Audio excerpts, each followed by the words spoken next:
राजकुमारियों की कहानी। सीगढ़ एक बहुत ही सुखद राज्य था, जहाँ की प्रजा राजा जयवीर सिंह और रानी रूपवती की बहुत तारीफ किया करती थी। लेकिन फिर भी जनता के सबसे चहीते थे राजकुमार रघुवीर सिंह। और क्यों न हो, राजकुमार थे भी वैसे। वो बचपन से ही हर कला में निपुण थे। महाराज अपने बेटे को शस्त्र चलाना सिखाते थे और दूसरी ओर महारानी अपने बेटे को ये वेदों का ज्ञान देती थी। युवराज रघुवीर सिंह अपनी माता की हर बात को अच्छे से समझते थे। समय के साथ युवराज एक शक्तिशाली युवक बन गए। उनका शास्त्रों का ज्ञान भी प्रशंसाजनक था। सटीक निशाना, फुर्तीली तलवारबाजी, सब बहुत ही प्रशंसाजनक था। राजा रानी अब युवराज राजा बनने के योग्य बन गए हैं। रानी, हाँ, और अब उनकी आध्यात्मिक शिक्षा भी संपन्न हो गई है। राजा, तो देर किस बात की। महाराजा सबको बुलाता है और ऐलान करता है कि हमें बहुत खुशी हो रही है आप सबको यह बताने में कि हमारे बेटे युवराज रघुवीर सिंह अब इस लायक हो गए हैं कि वो हमारी गद्दी संभाले। हम ये ऐलान करते हैं कि आज से 6 माह बाद युवराज रघुवीर सिंह राजा रघुवीर सिंह बन जाएंगे। एक और बात, युवराज का राज तिलक होने से पहले उनके विवाह की शहनाई पूरे राज्य में गूंजेगी। इस ऐलान के बाद युवराज रघुवीर के लिए अलग अलग राज्यों से राजकुमारियों के रिश्ते आने लगे। रानी, इतनी सारी राजकुमारियाँ। राजा, आखिर किसे तुम्हारी रानी बनाए। राजकुमार, ये तो बहुत सरल है माँ।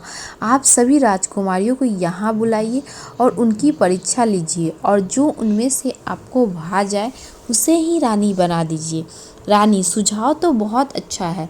महाराज, सभी राजकुमारियों को महल में आने का निमंत्रण दीजिए। मैं खुद उन सबकी परीक्षा लूँगी। ठीक है। थोड़े दिनों पश्चात एक एक करके 5 राजकुमारियां दरबार में पधारी। सभी राजकुमारियों ने राजा और युवराज को प्रणाम किया। राजा, आप सभी का हमारे महल में स्वागत है। आप लोग रानी महल की तरफ प्रस्थान कीजिए। वहाँ रानी माँ आपका इंतजार कर रही है। 5 राजकुमारियां रानी महल की तरफ चलने लगी। पहली राजकुमारी, क्या किसी को पता है कि रानी माँ क्या परीक्षा लेगी। दूसरी राजकुमारी, नहीं, शायद वह हमसे खाना बनवाए। तीसरी राजकुमारी, या कोई पेचीदा सवाल पूछे। चौथी राजकुमारी, वो हमें शस्त्र कला में भी परख सकती है। रास्ते भर चारों राजकुमारियां बड़बड़ कर रही थी, लेकिन राजकुमारी इंदिरा शांत थी। वह आसपास के वातावरण को देख रही थी। उन्हें रंग बिरंगे फूल अच्छे लग रहे थे। आखिर 5 राजकुमारियां रानी महल पहुंची, लेकिन वहां रानी कोई और ही थी। रानी रूपवती ने एक दासी का रूप लिया था। दासी, हम आप सभी का स्वागत करते हैं। हमें खुशी है कि आप यहाँ पर आई। महारानी थोड़ी ही देर में पधारेगी, तब तक मैं आपके लिए शरबत लाती हूँ। राजकुमारियों का पहली नज़र। वो सब राजकुमारियां महल निहारने लगी, और रानी रूपवती जो दासी के वेश में थी, वो उन सब राजकुमारियों को निहारते हुए वहाँ से चली गई। थोड़ी ही देर में वो सब एक दूसरे से बातें करने लगी। देखते ही देखते 2 घंटे बीत गए। पहली राजकुमारी, रानी माँ अब तक नहीं लौटी। दूसरी राजकुमारी, कहीं व्यस्त हो गई होगी, जल्द ही वापस आएगी। उन सभी ने अपनी गपशप जारी रखी, लेकिन राजकुमारी इंदिरा अपने आप में ही मसरूफ थी। सुबह से शाम हो गई। पहली राजकुमारी, लगता है रानी माँ हमें भूल गई। दूसरी राजकुमारी, क्या हमें यहाँ अपनी बेइज्जती करने के लिए बुलाया है। तीसरी राजकुमारी, इतना गुस्सा मत करो, शायद वो हमारी परीक्षा लेने की तैयारी कर रही हो। तभी दासी बनी हुई रानी फिर वहाँ आई। दासी, रानी माँ ने आप सभी के लिए एक संदेश भेजा है। यह सुनकर सभी राजकुमारी दासी के पास चली गई। दासी, उन्होंने कहा है कि मैं आप सबको यह शरबत पिलाऊं, तब तक आप उनका इंतजार कीजिए। इंदिरा को छोड़कर सभी राजकुमारियां दासी को घूरने लगी, और दासी के रूप में आई रानी ने जानबूझकर वो शरबत सभी राजकुमारियों को कपड़े पर गिरा दिए। पहली राजकुमारी, अरे। दूसरी राजकुमारी, अंधी हो क्या। दूसरी राजकुमारी, दासी होकर काम करना भी नहीं आता। चौथी राजकुमारी, मेरी इतनी महंगी ड्रेस खराब कर दी, अब तुम गई काम से। मनसा दासी की ओर बढ़ ही रही थी कि इंदिरा बीच में आ गई।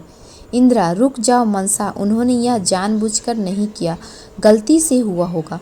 मनसा, तुम्हारी ड्रेस महंगी नहीं है, इसलिए अब मैं रानी माँ के सामने परीक्षा कैसे दूंगी? मैं इस दासी को तो नहीं छोड़ूंगी। दूसरी राजकुमारी, ना जाने रानी माँ ने कैसी दासी रखी है। तीसरी राजकुमारी, जैसी रानी वैसी दासी। इंदिरा, तुम सब इतनी छोटी सी बात पर इतना अनाप शनाप क्यों बोल रही हो? दूसरी राजकुमारी, तुम तो चुप ही बैठो। इतने घंटों से हमें यहाँ बैठा कर ये रानी हमारी बेइज्जती कर रही है। समझ नहीं आता कौन सी परीक्षा के लिए बुलाया है। दासी, वही परीक्षा जो तुम हार चुकी हो। परीक्षा खत्म हुई और परीक्षा केवल राजकुमारी इंदिरा ने पार की।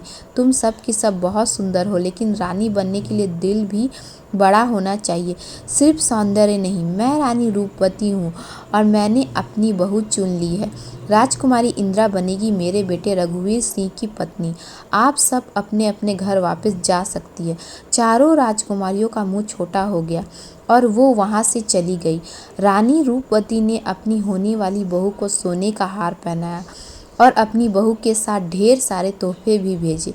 2 महीने बाद युवराज रघुवीर सिंह और राजकुमारी इंदिरा का विवाह हो गया और विवाह के 4 महीने बाद युवराज को राजा बना दिया गया और रानी इंदिरा बन गई रानी इंदिरा।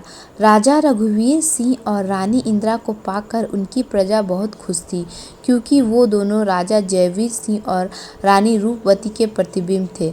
कहानी की सीख, इंसानियत ही सबसे बड़ा धर्म है।